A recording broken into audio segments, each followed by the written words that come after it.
Look at me, I will never pass for a perfect host or a perfect daughter. It probably means I shouldn't host this show.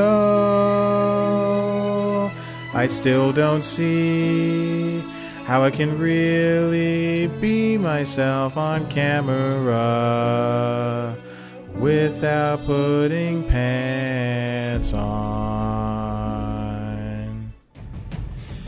Who is that host I see standing in the spot where I am? Oh my gosh, my reflection, someone that can't host.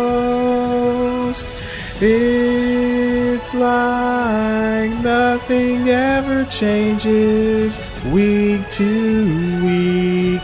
Nothing rhymes with changes. When will my long-running internet show be successful?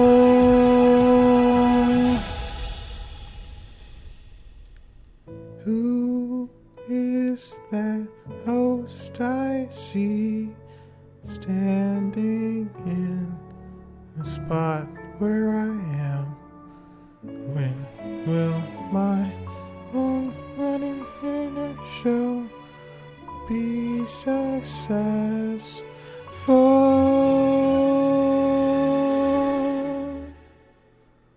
When will my long-running internet show be successful?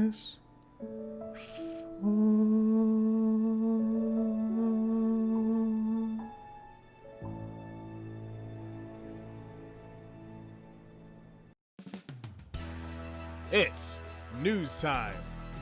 Delivering to you the news you didn't know about, the news you didn't care about, and the news you didn't know you cared about. With host, Chad White. Now, here's that host, Chad White.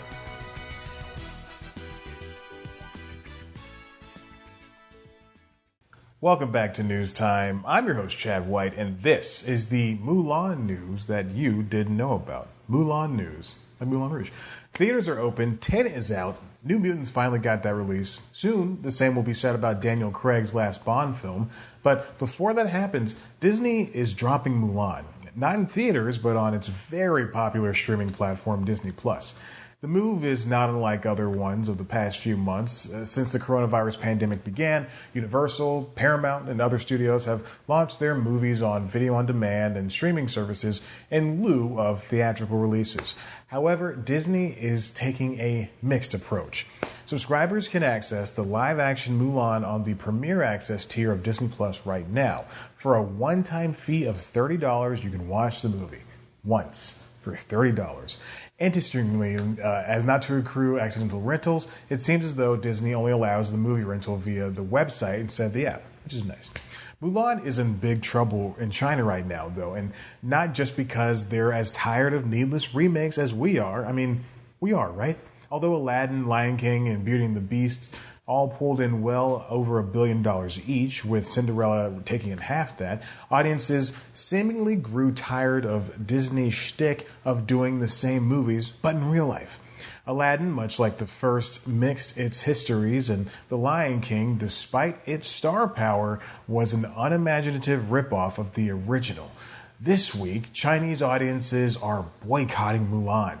This first came into fruition last year, and also just a few days ago when the star of the movie, Liu Yifei, stated last summer that she was a supporter of Hong Kong's police who at the time, prior to and still are, part of destroying democracy in China. And I'm not smart enough to cover this, so I'll let Trevor Noah take over. Let's begin with an update from Hong Kong, where millions of protesters have been marching in the streets, fighting against a proposed law that would allow China to extradite people from Hong Kong. Now, here's what made this protest so effective. Up to 1/3 of Hong Kong's population came out to make their voices heard. Over the past few months, people in Hong Kong have taken to the streets to protest China's increasing influence on their previously autonomous city. And after weeks of protests in the streets, today they took their demonstration to the next level. Now to this massive protest in Hong Kong, bringing one of the busiest airports in the world to a standstill this morning. Outbound flights canceled for the rest of the day after thousands of pro-democracy demonstrators right there swarming the main terminal. Now, what's interesting is that the protests in Hong Kong originally began because of an extradition bill. But now they've snowballed into a protest about Chinese rule over Hong Kong in general. Now, just days after the boycott started blowing up, news has gotten out that some scenes in the movie were shot in China's Xinjiang province, an area where Beijing is abusing the power rights of Uyghur Muslims, and they even thanked the company behind the devastation. The situation in China is a lot more complicated than any American will have to say. And remember what happened to LeBron and the NBA? Taking on Houston Rockets general manager Daryl Morey, whose tweet supporting anti-government protests in Hong Kong set off a firestorm between the country and the league.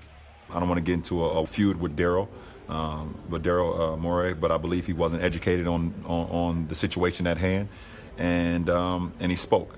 James not commenting about any political tension in the region, instead focusing on how Morey's comments damaged the NBA's relationship with the country. So many people could have been harmed. Not only financially, but physically, emotionally, spiritually. So just be careful what we tweet and we say and what we do. The backlash immediate. LeBron just commented on the situation created by Rocket general manager Daryl Morey. But LeBron is LeBron, and he got his. Does the same thing attribute to Disney? After all, Disney is a mega conglomerate with 40% of the theatrical market. Will it ultimately matter outside of China that the studio allowed for shooting in what may or may not be internment camps?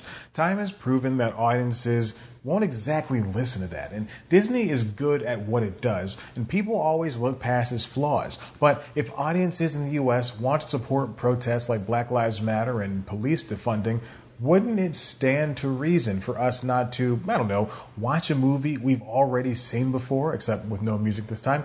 It's the least we can do, even if we don't understand the situation going on over there. So, yeah, if you're pro-democracy in China, be anti-Mulan.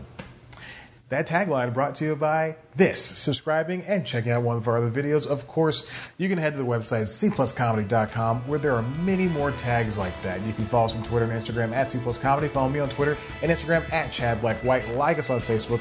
Listen to the Constitutionalist podcast wherever you get your podcasts. And, oh yeah, new studio, new rules. New ending? No.